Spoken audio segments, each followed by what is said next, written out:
My own parents would rather leave 2 chairs empty at my wedding than admit I was finally happy without their control. That was the sentence I heard myself say in a packed ballroom after my mother smiled at everyone and pretended traffic had delayed them, even though I already knew they were never coming. 3 weeks later, the same people who had humiliated me in public went pale and started calling me nonstop when they realized the money they had hidden behind my name was no longer sitting where they left it. As always, before we dive into a story with an ending that's going to feel really satisfying for you, let's do a quick roll call.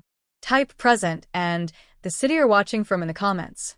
For everyone who has liked and subscribed, I pray that God makes your problems easier, widens your provision, and keeps your body healthy. Thank you, my friends. Now listen carefully to my story. Before I start, I need you to picture something with me. Imagine being old enough to raise a son, wise enough to see through people, and still somehow blind when it comes to your own parents. Imagine standing in a wedding dress at an age where people expect you to be the one giving advice, not the one learning painful lessons. That was me, and what happened to me taught me that some of the cruelest control does not come from strangers, but from the people who raised you and still believe they own every part of your life. I never thought I would get married again. At 52, I was already used to being introduced in relation to other people. I was Owen's mother. I was the former wife of a man who had left years ago and later regretted it too late. I was the practical operations manager at a private elder care company in Hartford. To my neighbors, I was the woman who watered her hydrangeas early in the morning and never forgot anyone's birthday. To most people, I looked stable, experienced, maybe even a little intimidating. But inside, I had spent years carrying a silence I never fully named. My first marriage had ended when Owen was in college. My ex-husband, Richard, had not been physically cruel, but he had a gift for making every room colder. He was the kind of man who could betray you, then ask why you were being so emotional about it. By the time he left for a younger woman, I was more exhausted than heartbroken. I built myself back up from the ground with routines, work, and a promise to myself that no one would ever again enter my life unless they brought peace with them. Then I met Daniel Mercer. He was 58, a widower, a real estate attorney with silver at his temples, and the kind of calm that did not beg for attention. He listened more than he spoke. He noticed when I was tired without making a show of it. He opened doors for me in a way that felt respectful, not theatrical. The first time he made dinner for me at his townhouse, he plated the food like he had all the time in the world, then asked about Owen before he asked anything about me. That mattered to me more than flowers ever could. Owen liked him almost immediately, which surprised me. My son was protective without being dramatic. He was 30, sharp, and observant, an architect who had inherited my patience and his father's ability to read a room. He never rushed me, but he also never pretended. When he met Daniel for coffee, he called me that evening and said, "Mom, I don't trust easily where you're concerned. But that man looks at you like he's grateful you exist. Don't push him away out of habit." I laughed when he said that, but I cried later in my kitchen when no one was around. The strange part was that Daniel was not the problem. The problem was my parents. My mother, Evelyn Sutton, had always believed love was something she could supervise. She was polished, social, and obsessed with appearances. She cared deeply about what people thought, but only selectively about what people felt. My father, Harold, rarely started conflicts, but he spent his whole life protecting my mother from the consequences of her own behavior. If she cut someone with a smile, he would later come behind her and call it concern. If she manipulated a situation, he would say she was only trying to help. Together, they had perfected a kind of elegant cruelty that made other people question whether what they felt had even happened. When I told them I was seeing someone seriously, my mother went still in that controlled way she had when she was calculating. "At your age?" she asked over tea in her sunroom.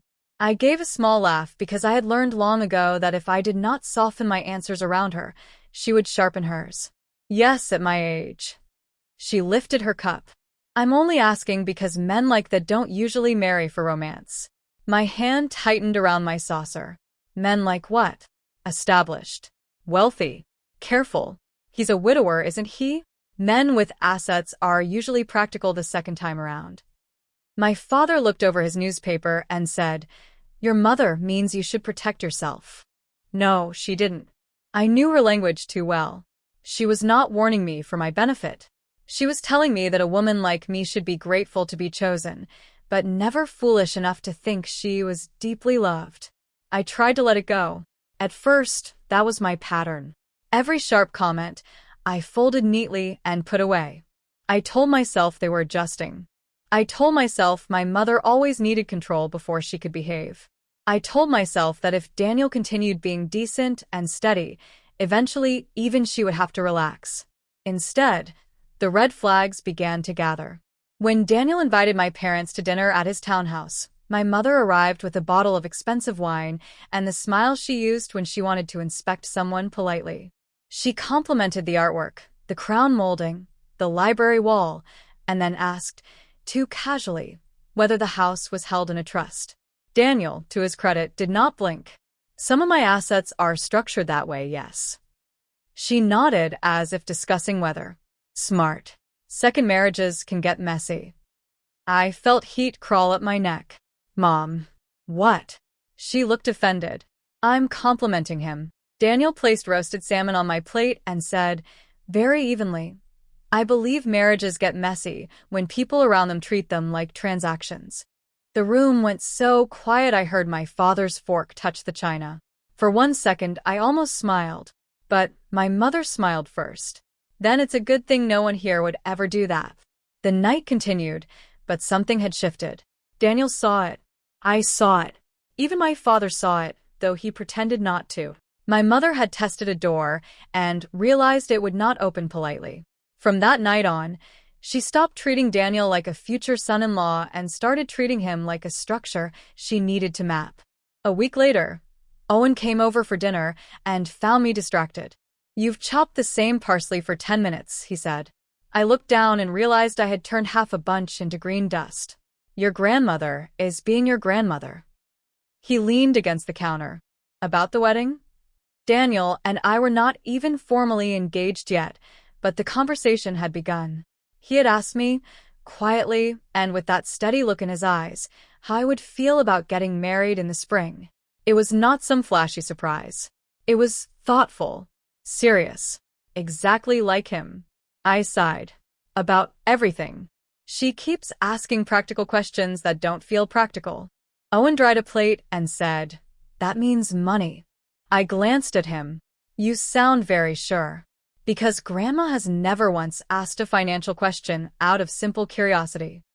I wanted to defend her, and I hated that I wanted to defend her. She's still my mother. And you're still allowed to notice patterns, Mom. That line stayed with me all night.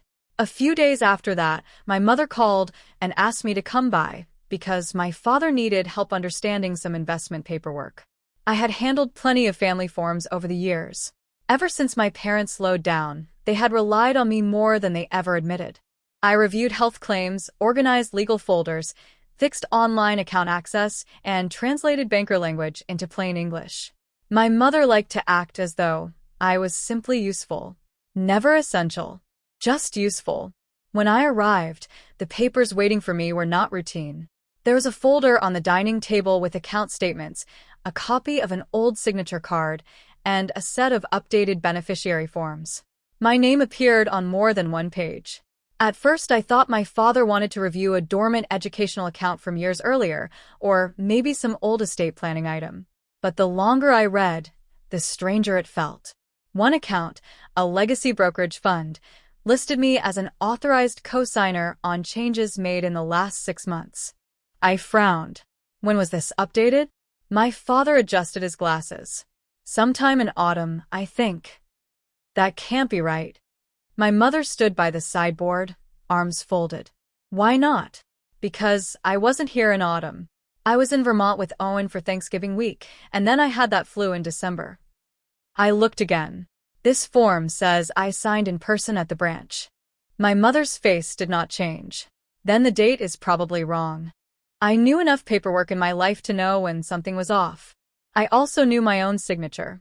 The one on the page resembled mine, but it was careful in a way my real signature never was. Mine always had more movement in the second half. I looked up slowly. Who handled this? My father said, "Your mother took care of the meeting." She waved a hand. The advisor filled everything out. "Don't start one of your anxious spirals." I stared at her. Anxious spirals? "Yes, Pamela," she said, and her voice had that polished patience she used when speaking down to me. "Every time paperwork gets technical, you assume something dramatic is happening." The anger that rose in me was not loud. It was cold. "I don't assume. I read." My mother gave me a look that should have embarrassed me, but this time didn't. "And you always read too much into things." I should have pushed harder that day. I know that now. But old training is powerful. I was so used to being told I was overreacting that even when my instincts screamed, part of me still thought I was the difficult one. I took photos of the pages while pretending to answer a text. Then I slipped the folder back exactly where I found it. That night, I created a password-protected file on my laptop and saved the pictures there. I told myself I was being cautious. Deep down, I already knew I was gathering proof. Daniel noticed my mood the moment I walked into his kitchen. He was at the stove making pasta sauce from scratch, sleeves rolled up, reading glasses low on his nose. He turned, saw my face, and lowered the heat without saying anything dramatic. "What happened?" he asked. I sat at the island and took a long breath. "Do you ever get tired of being told you're imagining things by people who benefit from you staying confused?" He leaned both hands on the counter across from me. "Often in my profession." I laughed despite myself. Then I told him. Not every detail, but enough. My parents.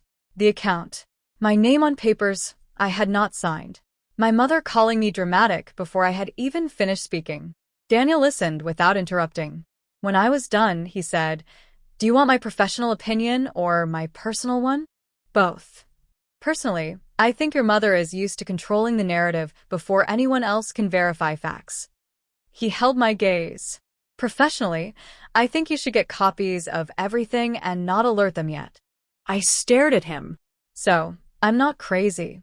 "No," he said, and his voice softened. "You are overdue for being taken seriously." I almost cried again. It was becoming a habit around him, which annoyed me, but not enough to stop. Still, even with Daniel beside me, the atmosphere around my parents got worse. Once he proposed officially, in the rose garden of a quiet inn where we had gone for a weekend trip, I said yes before he even finished the sentence. He smiled the way some people smile, only when they are fully relieved. I still remember the feel of the ring against my skin, and the way the evening air smelled like damp earth and lavender. For 1 full hour, nothing ugly touched me. Then I told my parents. My mother's first response was, "That feels rushed." "We've been together almost 2 years, I said. "At your age, that can still be rushed." My father added, "You need to think about the legal side." I almost laughed because there it was again. Not "Are you happy?" Not "You love him?" Not "He seems kind." The legal side. The financial side. The structure. Like they were studying the walls of a house they hoped to enter later. "We have thought about it," I said. "Daniel and I are both meeting with attorneys." "Separate attorneys?" my mother asked immediately. Daniel was standing beside me in my living room when I took the call. He heard enough to understand the tone, if not every word. "Yes," I said. "Good," she replied. "Because women in second marriages make fools of themselves when they think affection is protection." After I hung up, Daniel asked, "How many versions of the same insult does she own?" "An unlimited collection," I said. He came closer and touched my cheek. "Then let's make sure none of them reach you on our wedding day." At the time, I believed that was possible. I was wrong. Wedding planning at my age was strange in a way I had not expected. There was less fantasy, more intention. I did not care about horse-drawn carriages or giant floral walls or what shade of ivory counted as tasteful. I cared about the guest list, the vows, the food, and the feeling in the room. I wanted warmth. I wanted dignity. I wanted one day where the people who loved us could sit together and witness something honest. Daniel wanted the same. We chose a restored estate outside Hartford with a ballroom that overlooked winter gardens. The ceremony would be small, the reception elegant, but not excessive. Owen offered to help with the design details because, as he put it, You and Daniel have taste, but no interest in comparing napkin textures for 5 days. He brought in one of his colleagues, a kind woman named Marissa, to coordinate logistics. Daniel's younger sister, Helen, handled family outreach on his side. For the first time in my life, planning something important felt collaborative instead of controlling. And that, I think, is exactly why my mother grew more dangerous. She stopped fighting openly and started pretending to support me. Those were always the worst phases with her. She would call and say things like, "I know I've been blunt, but I only want this to go smoothly," in a tone so polished that anyone overhearing would think I was lucky to have such an invested mother. Then she would slip in comments that were designed to unsettle me. "Are you sure Daniel's son is truly comfortable with this marriage? He says he is." Children of widowers often say, "Whatever keeps the peace." Or, "Are you sure you want to wear that silhouette? It can be unforgiving in bright light." Or, "I'm only mentioning it because guests talk." Women our age have to be careful not to look like they're trying too hard. Every conversation left a stain on me.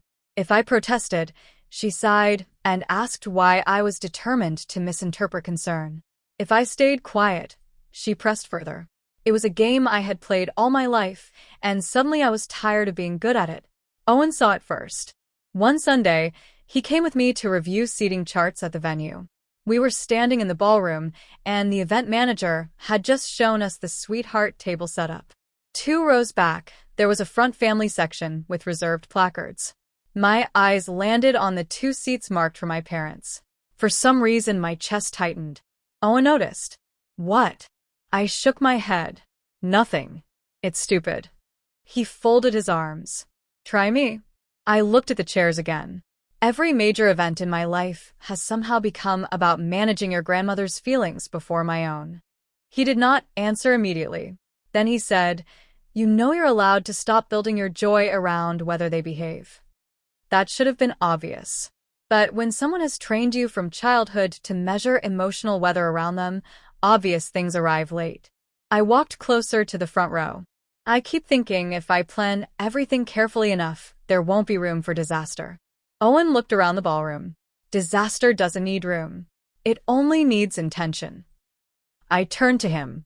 That sounds like something an architect says after dating too many dramatic women. He grinned. Maybe. But I'm serious. I was quiet for a moment. Then I said the thing I had been afraid to say aloud. I don't trust them. He nodded once. Then stop acting like trust is still the starting point. That night I opened the secure folder on my laptop and added more notes. Dates. Comments. Copies of texts from my mother. Photos of the suspicious account pages. A screenshot of a voicemail in which she said, with false sweetness, that I had always struggled with memory when stressed and that she was concerned marriage planning was making me unstable. At the time, it sounded like manipulation. Later, I would understand it as preparation, because that was what my mother always did. She prepared the story she wanted people to believe before reality had a chance to speak for itself. 2 weeks before the wedding, she invited me to lunch at a country club she liked because the staff treated her like she belonged in old family photographs. I almost refused. Then I thought maybe she wanted peace. That was still one of my flaws then. Hope at the wrong time.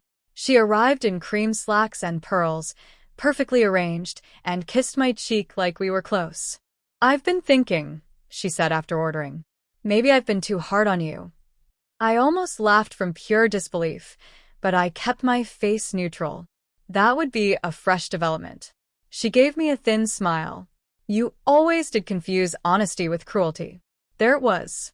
We had not even reached the bread basket. I set down my water glass. "Why did you invite me?" Her expression changed only slightly. "Because I don't want you to embarrass yourself." My whole body went still. At my wedding? At this stage of life, yes. She leaned forward. Women remarrying can look desperate without realizing it. The wrong dress, the wrong tone, too much sentiment. It can make people uncomfortable. I looked at her, and I truly do not know what she expected. Maybe shame. Maybe pleading. Maybe the old Pamela, the one who rushed to reassure her mother that she would behave modestly, correctly, harmlessly. Instead, I asked, very calmly, "Did you come here to humiliate me in private in case you don't get the chance in public?" Her mouth tightened. "There's that drama again." "No," I said. "There's my pattern recognition." She looked genuinely irritated then. "You know what your problem is? You think surviving disappointment makes you wise. It doesn't. Sometimes it only makes you defensive." "And what do you think your problem is?" She sat back. "I don't have one. That answer should tell you everything." When lunch ended, she squeezed my hand in the parking lot and said, "I do love you, Pamela. But love means telling the truth." I pulled my hand away. "No, Mom." "In your world, control means telling a version of the truth that keeps everyone standing where you want them." For the first time in a very long time, she looked at me not like a child, not like a burden, not like a disappointment, but like a threat. I got in my car with my heart pounding so hard my fingers shook against the steering wheel. I did not cry. That was new too. The wedding week arrived with a strange split feeling inside me. One half of me was genuinely happy. The other half was braced. Daniel sensed it even though I tried to hide it. The night before the wedding, he came to my house with takeout from the Italian place we both liked, and a small velvet box that turned out to be vintage earrings. Nothing flashy. Just elegant, warm gold with tiny seed pearls. "You don't have to wear them tomorrow," he said. I simply saw them and thought of you. I held them in my palm and said, "You are making it very difficult for me to maintain my image as the composed one." He smiled. "I'm happy to ruin that image." Then his face softened. "Tell me the truth. Are you worried about your parents?" I did not answer right away, and he knew that meant yes. "I think they'll come," I said eventually. "I'm not sure what version of them will arrive." He took my hand. "Then let them be who they are. Tomorrow we will be who we are." I wish I could explain to you how much that steadied me. Not because it solved anything, but because it reminded me I was no longer facing difficult people alone. The morning of the wedding was crisp and bright. The winter gardens outside the venue were pale with light frost, and the ballroom glowed with soft gold. My dress was ivory silk, simple and structured, with long sleeves and a neckline that made me feel graceful instead of self-conscious. Marissa moved around like a calm storm, checking florals and timing cues. Helen cried twice before noon. Owen adjusted his tie 3 times and pretended not to be emotional. I kept looking toward the entrance. I hate admitting that. A woman can be grown, successful, remarried, and still carry the childish ache of wanting her parents to show up kindly, just once. The ceremony started. Music rose. Guests stood. Daniel waited at the front with a look on his face that nearly undid me. But the 2 seats reserved for my parents remained empty. At first I told myself they were late. Then I saw Owen glance toward the usher, then toward me, in that careful way people do when they are deciding whether to protect you with silence or truth. I made it through the ceremony. I said my vows. I held Daniel's hands. I heard our guests clap and laugh and cry in all the right places. Outwardly, I was fine. Inwardly, I had become 2 separate women. One was speaking clearly and smiling for photos. The other was staring at those 2 empty chairs like they were a public verdict. After the ceremony, while guests moved toward cocktail hour, I stepped into a private side room to breathe. Owen came in and shut the door behind him. I looked at his face and knew. "They're not coming, are they?" He shook his head once. "No." I sat down because my knees suddenly felt wrong. "Did they say why?" He hesitated, and that made my stomach drop even more. "Owen." He exhaled. "Grandma told one of the cousins that she didn't want to encourage a spectacle." For a second, I thought I had misheard him. "A spectacle." He nodded, furious on my behalf, but trying not to push me deeper into pain. "She said people our family knows would talk." I laughed then, a short, ugly laugh I did not recognize as mine.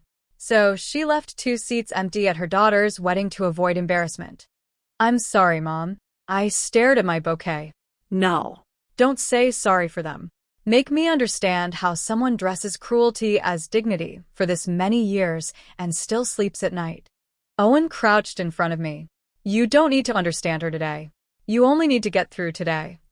And because my son is smarter than most men twice his age, he was right. I stood. I fixed my lipstick. I walked back into my reception with my head up. But humiliation has a way of expanding in public spaces, especially when people know enough to be curious, but not enough to be accurate. By the time dinner began, several relatives had already asked where my parents were in voices soaked with fake concern.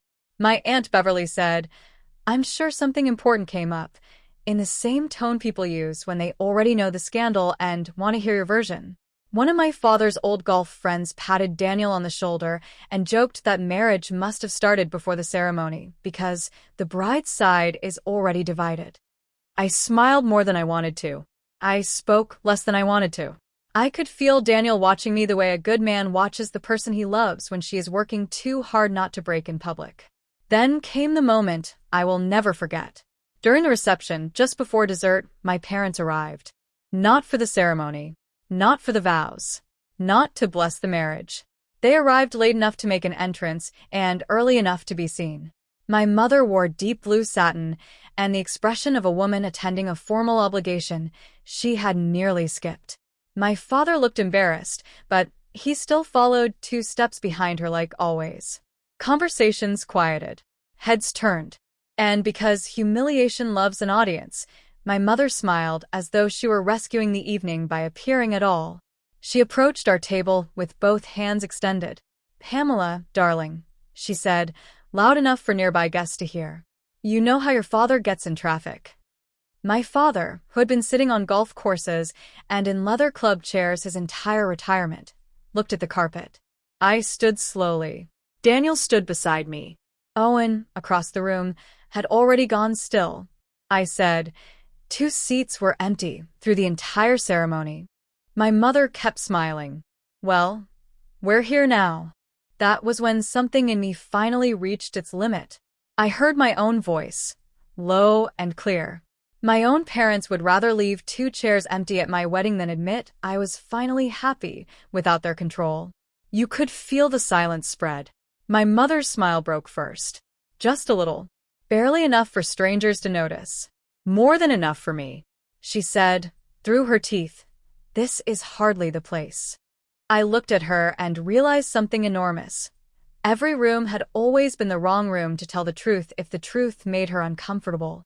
Daniel placed one hand lightly at the back of my waist, not to steer me, but to steady me.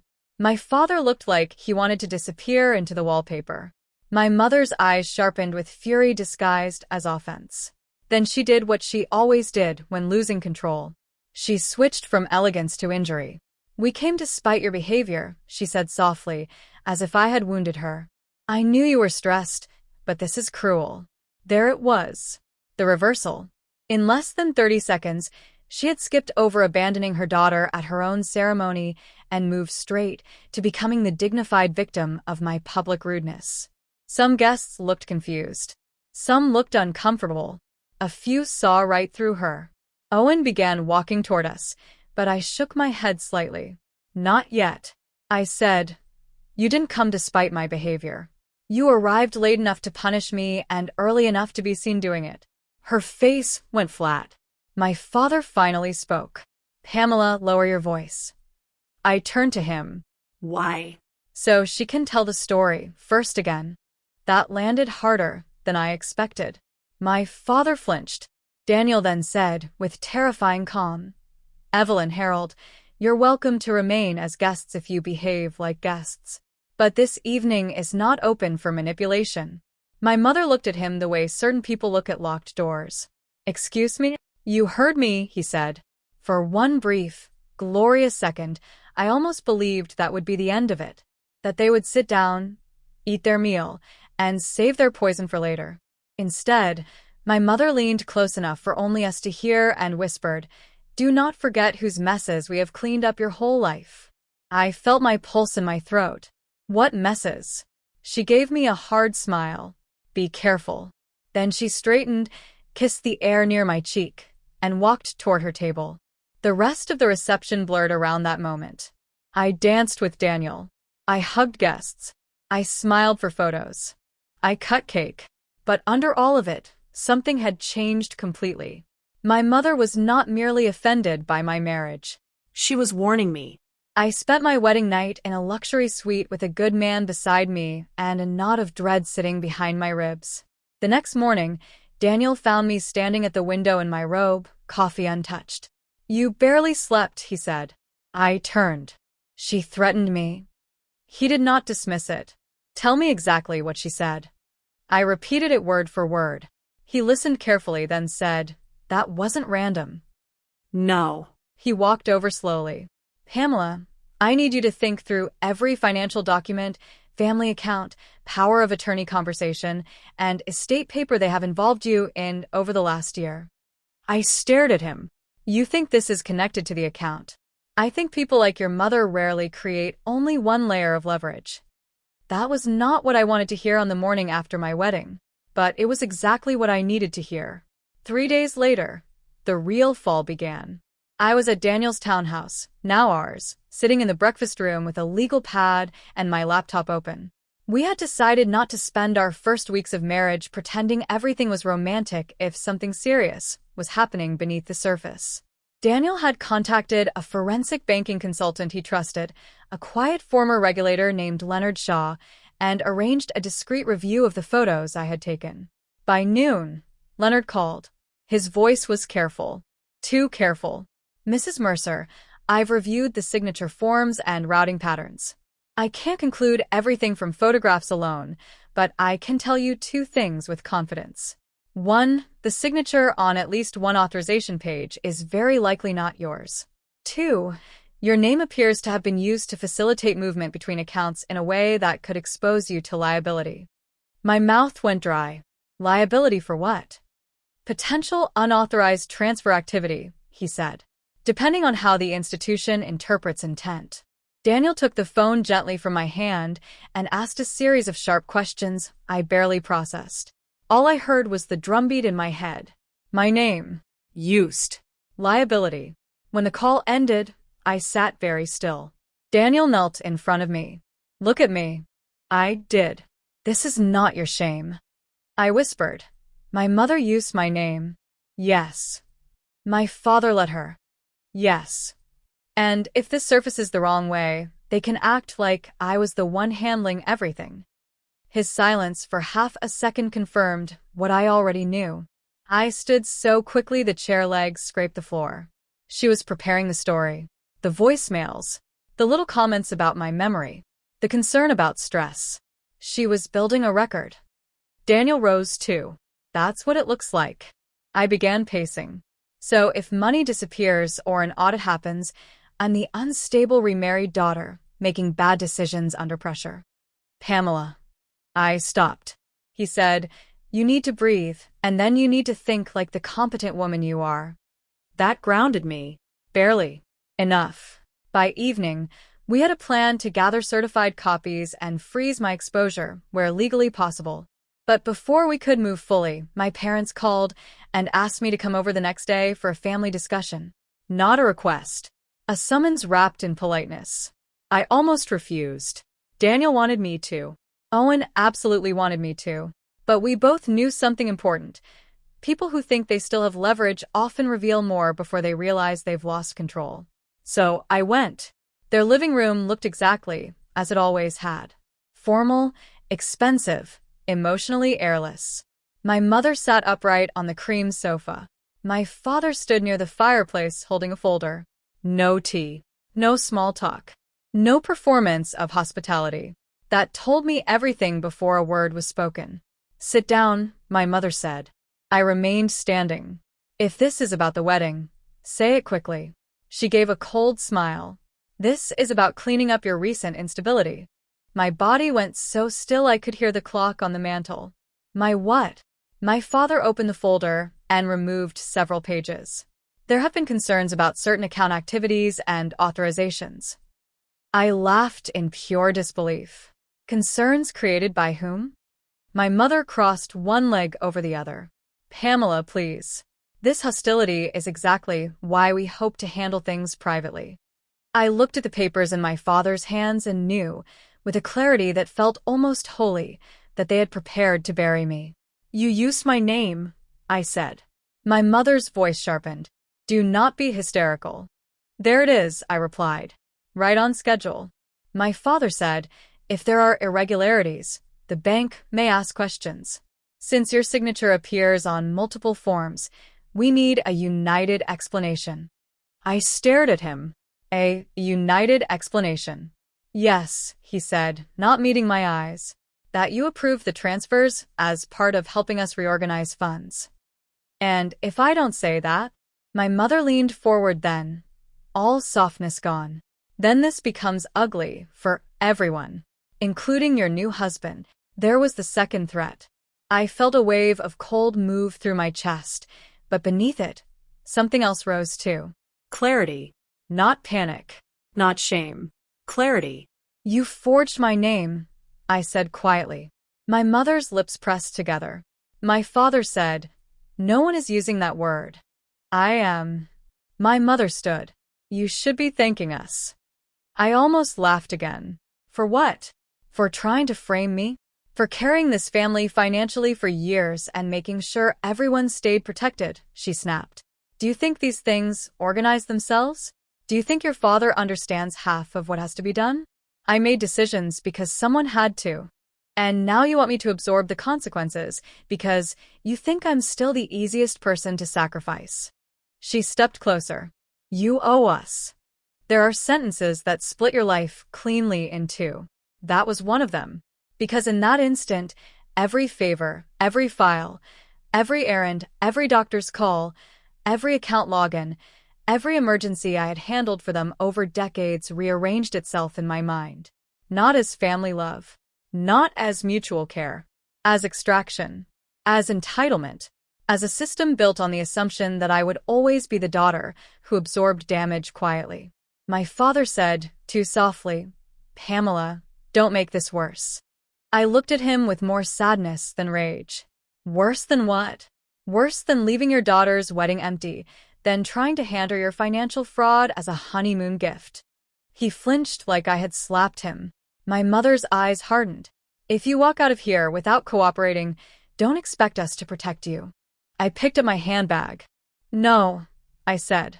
I'm done expecting protection from the people I need protection from. Then I walked to the door. Behind me, my mother's voice cut through the room. You have no idea what you're doing. I turned back only once. For the first time in my life, I let her see a version of me that was not pleading, not appeasing, not hoping. You're right, I said.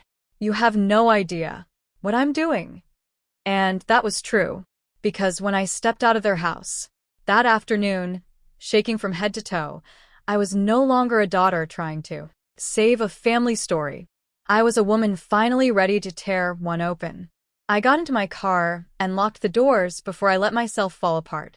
Up until that moment, I had stayed upright on anger alone. But once the house was behind me and I was sitting there with my hands gripping the steering wheel so hard my knuckles hurt, the full weight of it crashed into me. My parents had not only humiliated me at my wedding, they had built a plan. A detailed one. They had prepared language to make me look unstable, planted paperwork in my name, and expected me to step into the role they had written for me like I always had before. My chest felt tight, and for one dangerous second I understood why people sometimes make terrible decisions in the middle of shock. I wanted to drive nowhere and everywhere. I wanted to scream. I wanted to march back inside and turn their entire living room upside down until every secret fell out onto the rug. Instead, I called Daniel. He answered on the second ring. Where are you? In the car. Are you safe? Yes. There was a pause. Not because he did not know what to say, but because he was giving me space to find words. They did it, I whispered. Not just the papers. They tried to pressure me into agreeing to their version. They've already decided I'm the unstable one. His voice changed immediately, becoming even more focused. Come home. Don't stop anywhere. Don't answer their calls. And Pamela. Yes, you are not facing this alone. I closed my eyes and nodded even though he could not see me. I know. That night, the townhouse felt less like a honeymoon home and more like a command center. I hated that. I hated that my first weeks as a wife were being swallowed by damage my parents had created. But I also knew something else now.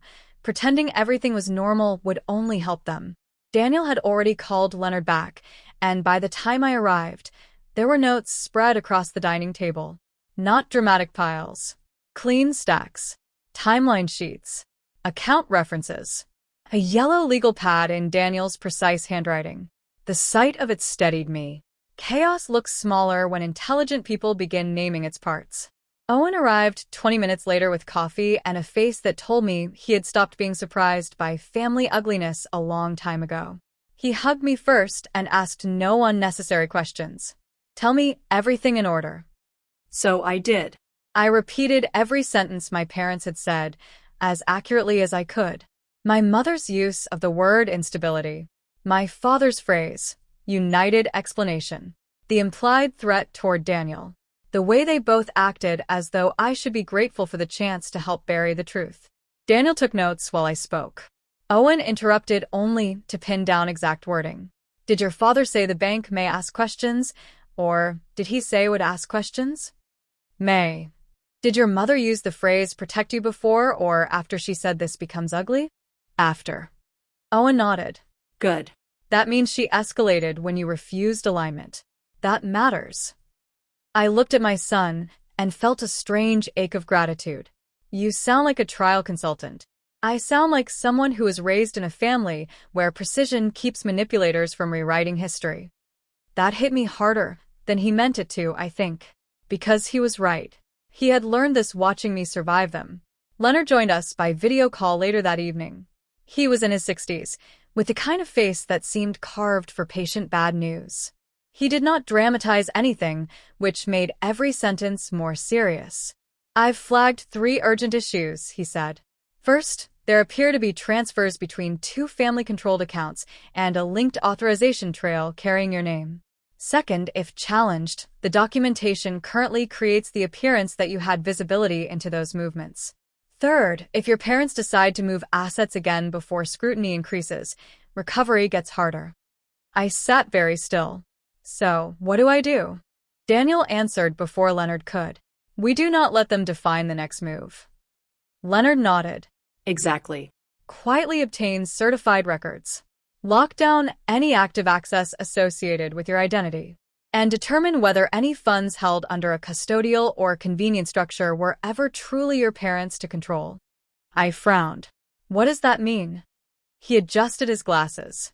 "It means some families use a child's name for tax positioning, beneficiary convenience, or account routing, then later behave as though all funds are unquestionably theirs. Sometimes the legal reality is more complicated." The room went silent. I looked at Daniel, then at Owen, then back at Leonard. "Are you telling me some of that money may not legally belong where they think it does?" "I'm telling you not to assume the story they've repeated is the whole legal story." For the first time since leaving my parents' house, something inside me lifted. Not into joy, not even into hope, but into direction. Daniel leaned back in his chair. "Then, tomorrow, we start with records." The next morning, I walked into a bank branch in a charcoal coat with Daniel at my side and a folder in my hand. I had been in banks all my life for ordinary reasons. Mortgage questions, account maintenance, retirement planning. Every boring adult errand that marks a stable life. But this felt different. Every sound seemed sharper. The tapping of keyboards, the printer hum, the muted conversation at the investment desk. It was as if the building itself knew I was no longer there as someone's helpful daughter. I was there as a witness to something rotten.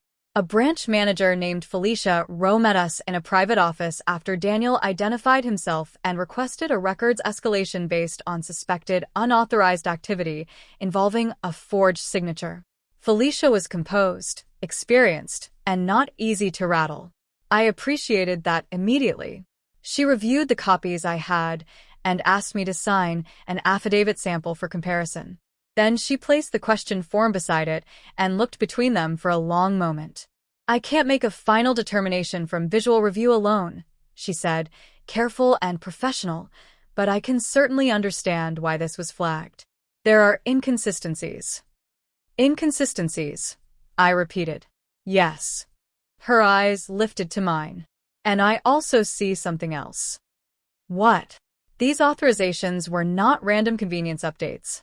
They were linked to specific transfer permissions and access changes. I felt my stomach drop. Meaning? Meaning someone wasn't organizing paperwork. Someone was preparing movement. Daniel asked, "Can you confirm whether Mrs. Mercer was physically present for the in-branch execution indicated on these forms?" Felicia turned to her computer. She searched, clicked, reviewed internal notes, then looked back at us. There is no branch camera note tied to her appearance on the date listed. And the employee ID attached to the service ticket belonged to an associate who was on approved leave that week. I stared at her. So the date was false. She did not say yes directly, but she did not need to. The documentation chain contains problems. That word again. Problems. Professional people use calm language even when the truth is ugly. Felicia printed preliminary request forms and lowered her voice slightly. I'm going to recommend internal escalation. You should also speak with counsel regarding any personal exposure tied to your name. Until this is sorted out, I would advise you not to communicate with other listed parties about specific banking steps. In other words, do not warn my parents. I signed what I needed to sign. My hand shook only once. Outside the branch, the air felt colder than before. Daniel touched my elbow lightly as we walked to the car. You did well, he said. I let out a breath. I didn't realize I had been holding. I feel sick. That's normal. No, I looked at him. I don't just feel scared. I feel insulted in a way I can't explain. They really thought I'd keep wearing their mess because I've worn every other burden they handed me. Daniel opened the passenger door for me. Then perhaps it's time they experience what happens when the burden finally gets set down. That afternoon brought the next piece of truth. Leonard and one of Daniel's litigation contacts reviewed older account structures connected to my family. A trust-adjacent savings vehicle, originally funded after my grandmother's death, had been handled loosely for years. Loosely enough that my mother had treated it as part of her private operating universe. But the original paperwork, once retrieved, told a different story. The account had been established with me as the primary named beneficiary and eventual controlling party upon a trigger event that had passed quietly years earlier when my grandmother died and the holding period expired. My parents had continued to manage it informally, moving money in and out under the language of family convenience. But legally, the account authority should have transitioned more cleanly than it ever did. I sat at the dining table as Leonard explained it to me, sentence by sentence, while Daniel translated the legal tone into plain English when needed. So let me get this straight, I said slowly. A portion of the money my mother acts like is unquestionably hers was, in fact, supposed to become mine. Leonard nodded. Potentially a significant portion, yes. Owen gave a short, humorless laugh. That explains the panic. I looked at him. What do you mean? He leaned forward. Grandma didn't just want you controlled. She needed you compliant. Because if you ever stopped cooperating and someone checked the structure closely, the illusion that she owned the whole machine would start collapsing. The room went quiet again. That was the moment the title of my own pain changed.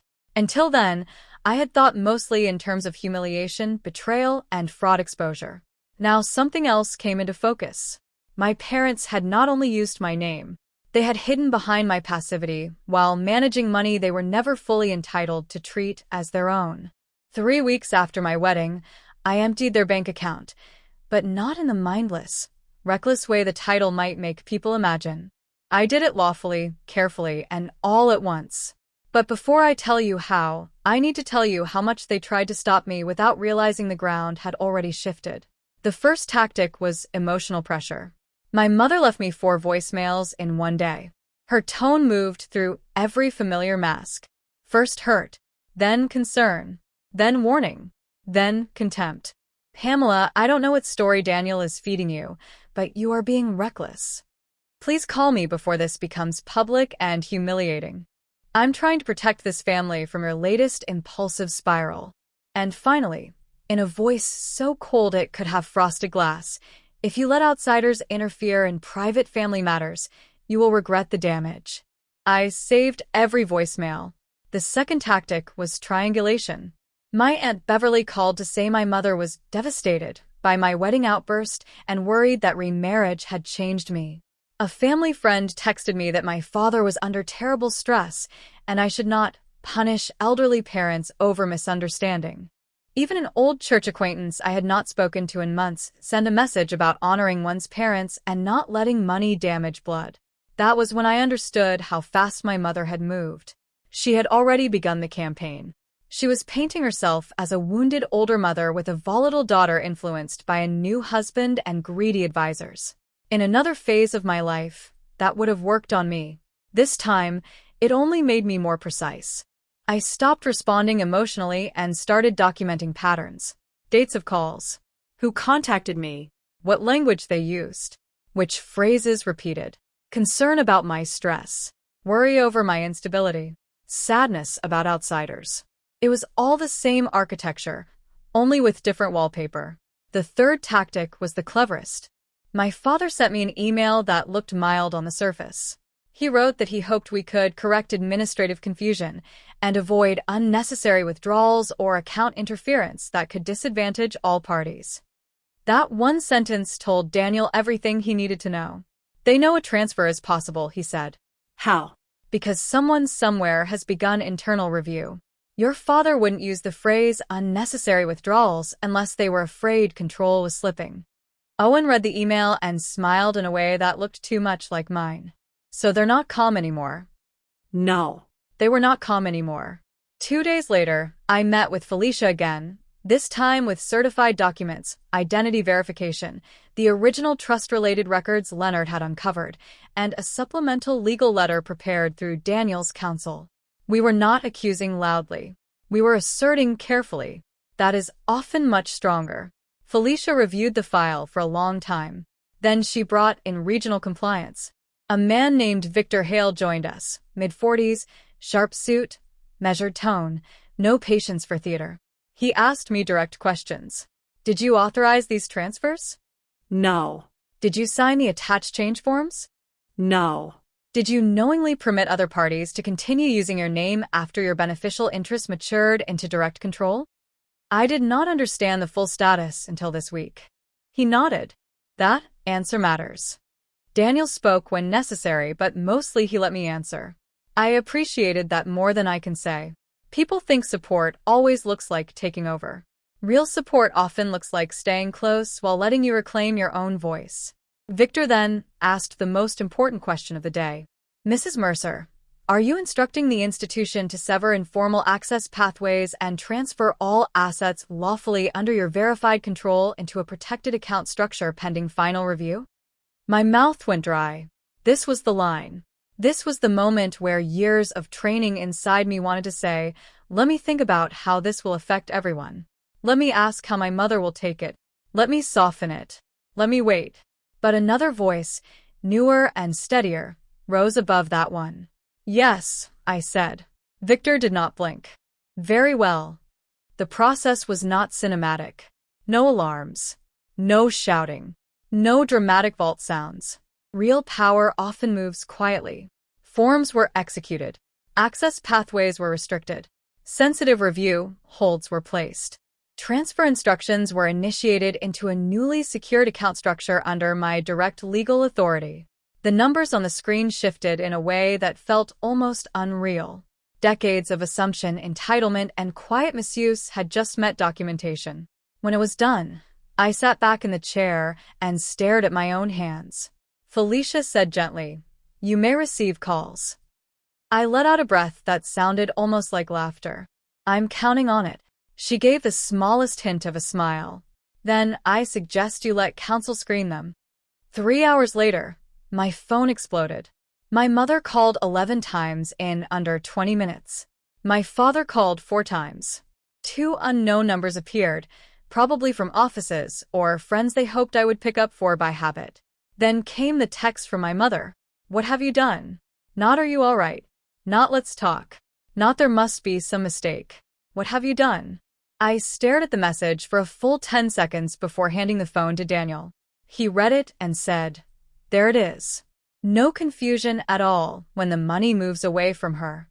"Owen, who was sitting on the armchair across from us with his laptop open, looked up and asked, "Any apology yet?" I almost smiled. "You know the answer." A second text came through. "You have embarrassed your father beyond repair." Then another. "Put the funds back immediately before this becomes a matter you cannot control." I laughed then, really laughed, and had to cover my mouth because the sound was too sharp. "That's incredible." Daniel raised an eyebrow. "What is?" "She still thinks the thing she's losing is authority, not trust. She still thinks this is a negotiation." But it was not a negotiation anymore. That evening, Leonard confirmed that the secured transfer had completed as intended for the portion under my clear legal authority, while the remaining disputed pathways were frozen pending review. In everyday terms, the money my mother had treated like her private extension was no longer sitting where she expected it to be. The system she had controlled through assumption and intimidation had cracked open in a single business day. 3 weeks after leaving 2 seats empty at my wedding, I had emptied the account structure she had hidden behind my name. Not stolen, not taken in revenge. Reclaimed. And that distinction mattered more than anything. Still, reclaiming the money was only half the battle. My mother was too intelligent to simply collapse and disappear. If anything, losing financial control made her more dangerous. She did what smart, arrogant people do when reality turns against them. She tried to win the audience. A family dinner was already scheduled the following weekend at my cousin Lydia's house to celebrate her engagement. My parents had planned to attend. So had several relatives, family friends, and 2 people from my father's longtime social circle who treated every gathering like a quiet stock exchange of gossip and advantage. Under normal circumstances, I would have skipped it. This time, Daniel looked at me over breakfast 2 days before the dinner and said, "I think you should go." I stared at him. Into a room where my mother has probably spent the week calling me unstable? Yes. Why? Because if she spent the week preparing a narrative, she expects either your silence or your emotional explosion. She does not expect your composure with documents. Owen, who had dropped by before work, added, "And if she makes a scene in a room full of witnesses after you stay calm, she does half the job for us." I hated how right both of them were. So we prepared. Not recklessly. Intelligently. Daniel and I met with counsel again and built a clean presentation file. Certified account history extracts, timeline summaries, the trust origin paperwork, copies of suspect signature forms, and written confirmation of internal review status, where legally shareable. We also printed selected voicemail transcripts and my father's careful email about administrative confusion. Nothing excessive. Just enough. Enough to prove pattern, intent, and pressure. We made 3 copies. 1 for me. 1 for Daniel. 1 in a sealed folder in Owen's car because my son trusts backups more than sentiment. The day of the dinner, I dressed simply. Navy silk blouse, black trousers, low heels, pearl studs. I did not want armor that looked like armor. I wanted to look like a woman who had slept well because she no longer owed panic to anyone. Daniel wore a dark suit with no tie. Owen came separately, straight from a site visit, in rolled sleeves and a jacket over one arm. When I saw him step out of his car, I had one of those quiet mother moments where pride hurts a little.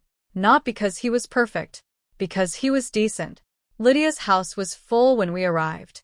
Warm lights, expensive catering, too many people pretending family events are simple. I could feel eyes shift toward me almost immediately. Not overtly. Just enough. Curiosity has its own temperature. My mother was near the fireplace holding a glass of white wine, perfectly composed.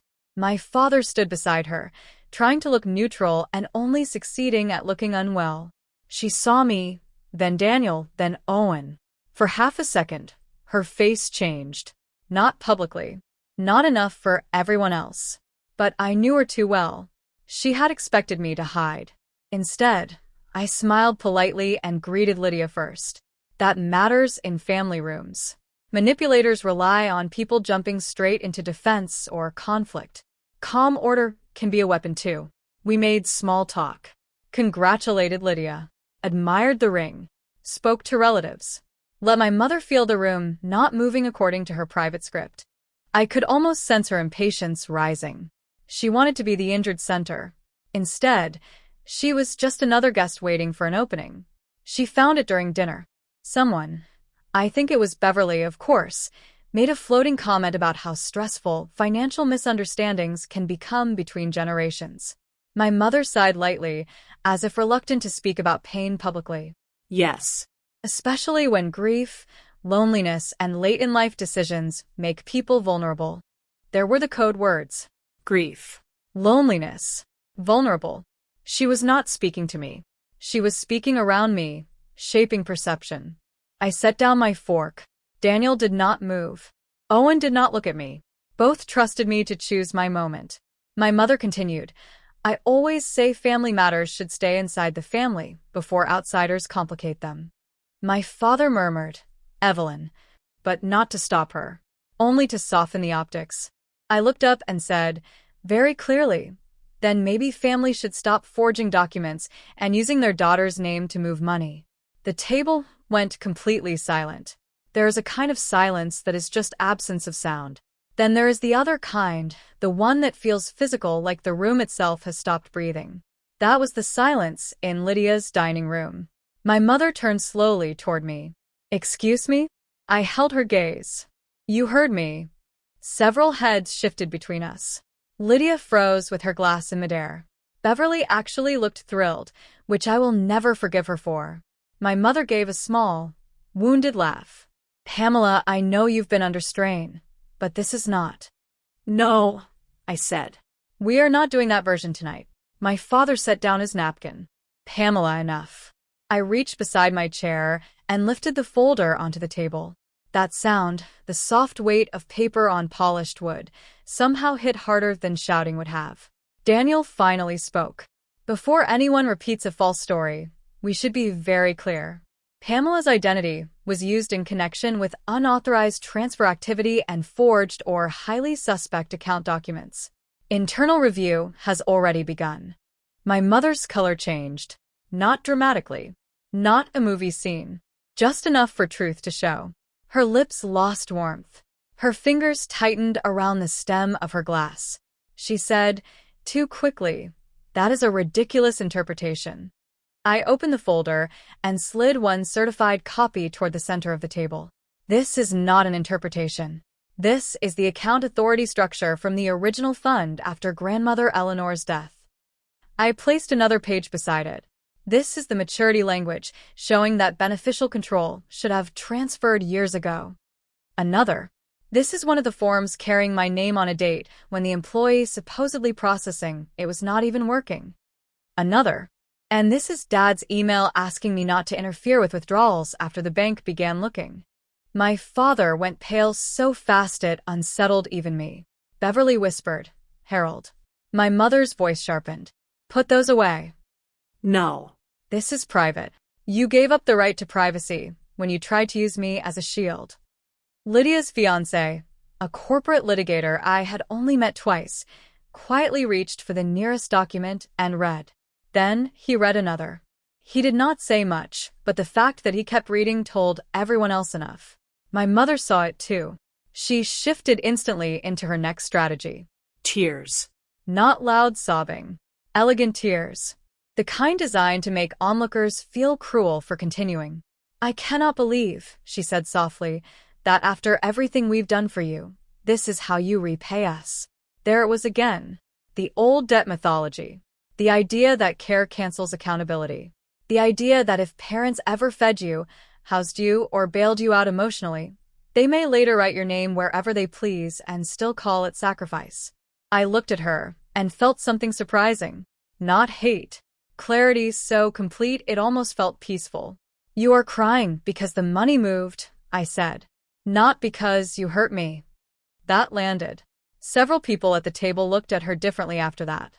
Once you name the true wound, false grief has trouble breathing. My father stood abruptly. This discussion ends now.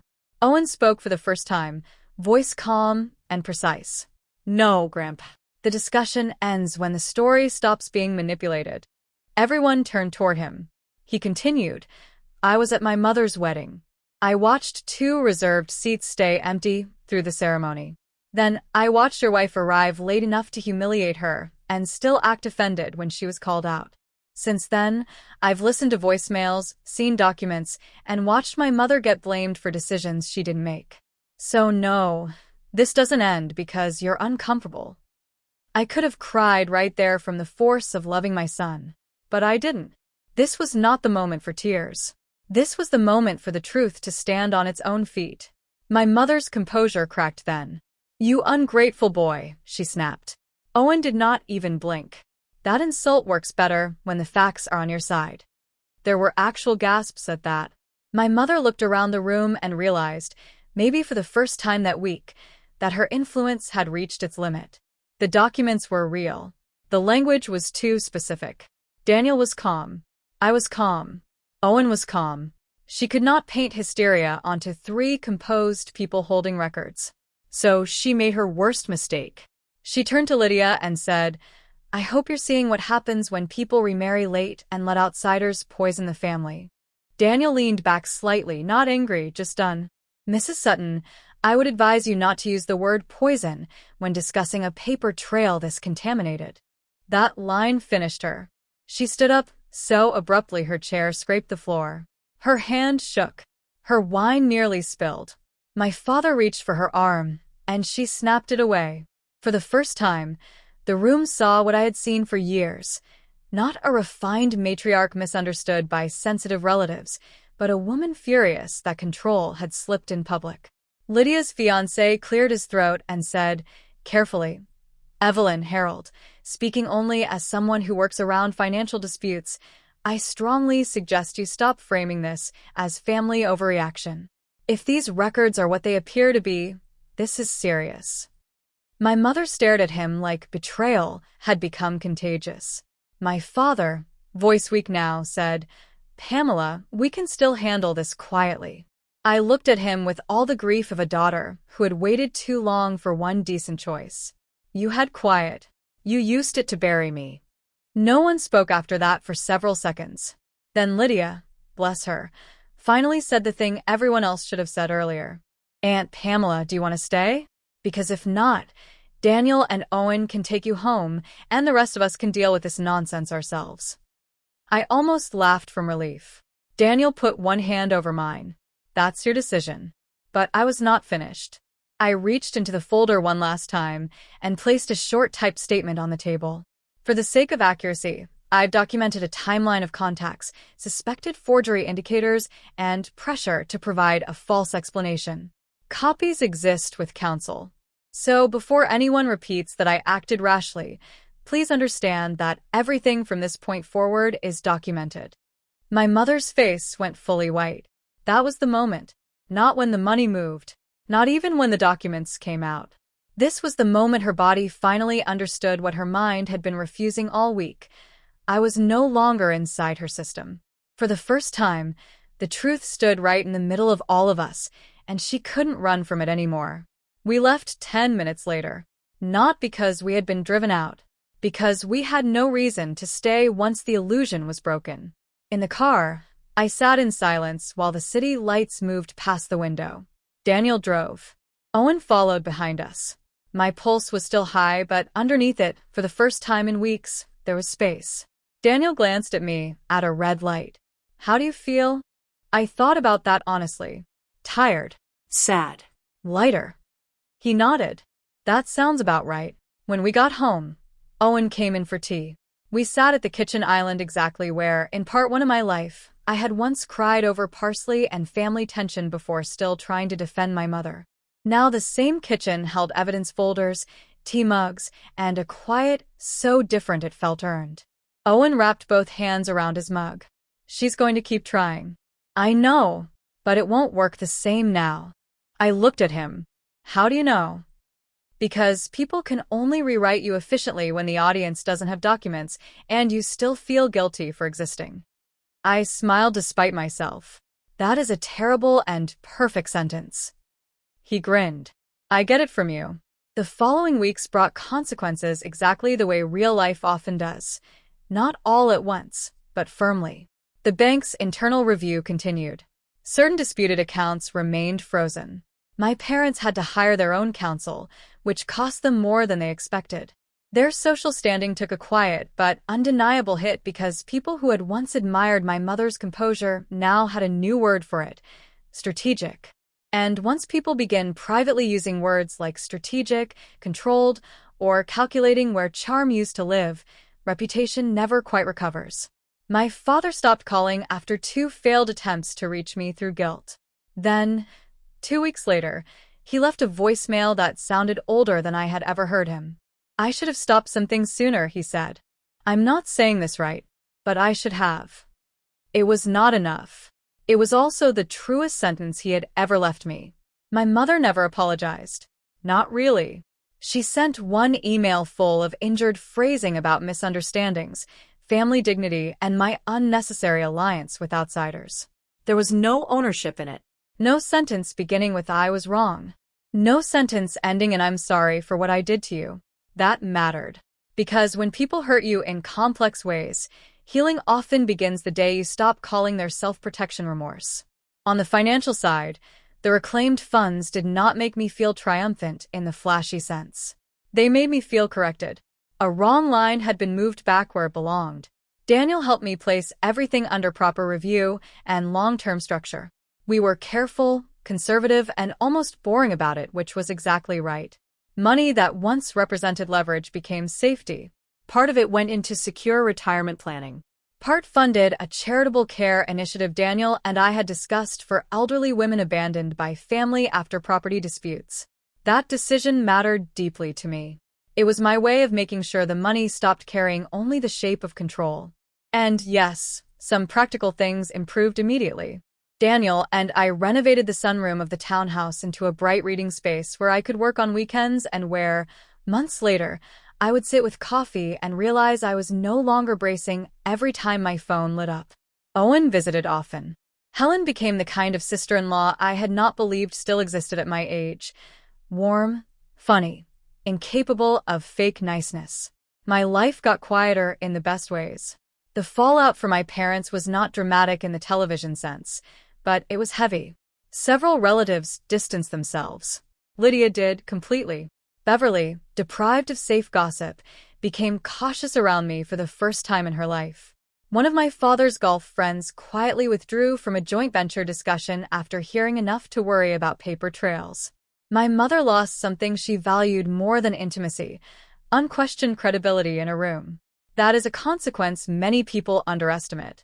Some losses are not financial, but they still bankrupt a certain kind of person. Months later, my parents asked through counsel whether I would agree to a private family mediation. Daniel told me the decision was entirely mine. I thought about it for 2 days. Then I declined. Not because I was cruel, not because I wanted revenge, but because mediation only works when all parties are interested in truth more than image, and my mother had spent a lifetime proving the opposite. I was willing to let the legal and administrative matters conclude properly. I was not willing to sit in another room while she rearranged language and called it love. That boundary changed me. It sounds simple now, but it was not simple to learn. For most of my life, I believed being good meant staying available to people who kept injuring me, as long as they used family words while doing it. I thought maturity meant endless understanding. I thought dignity meant absorbing things quietly. Now I know better. Dignity is not silent suffering. Sometimes dignity is documentation. Sometimes it is a closed door. Sometimes it is refusing to keep a seat open for people who have already shown you they will use your love as furniture. The following spring, Daniel and I hosted a small anniversary dinner in the same ballroom where we had married. Not because I wanted to relive the pain, but because I refused to let one ugly memory claim the whole room forever. This time, the front tables were filled only with people who had earned their place. Owen gave a toast that made Helen cry. Daniel squeezed my hand under the table while dessert was served. The winter garden outside glowed under soft lights, and for once, I did not look toward the entrance, expecting damage. There were no empty seats waiting to wound me, only chosen company. Later that night, after everyone left, I stood near the same spot where I had once looked at 2 vacant chairs and felt myself split in 2. Daniel came to stand beside me. "What are you thinking?" he asked. I looked around the quiet room. That I spent years believing my parents' approval was proof I was safe. He waited. I smiled a little and shook my head. Turns out safety began the moment I stopped asking them for it. He kissed my temple and said, "That sounds like the kind of wisdom people pay therapists a fortune to say more slowly." I laughed, and for the first time in a long time, the sound had no edge in it. Now, when people hear the short version of what happened, they focus on the headline. They say, "Your parents left 2 seats empty at your wedding, and 3 weeks later you emptied their bank account." They expect the answer to be revenge, drama, impulse. But that's not what happened. What happened was this. A daughter finally saw the full design of a family system built on her silence.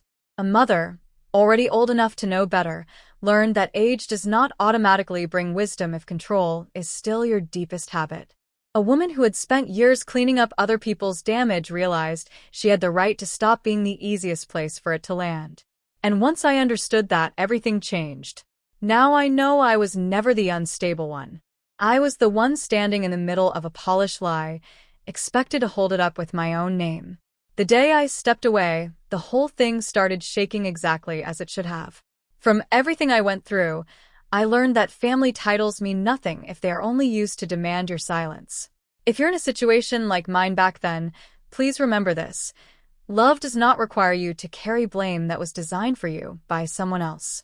And sometimes the most peaceful thing you can do is stop keeping a seat open for people who only come to humiliate you.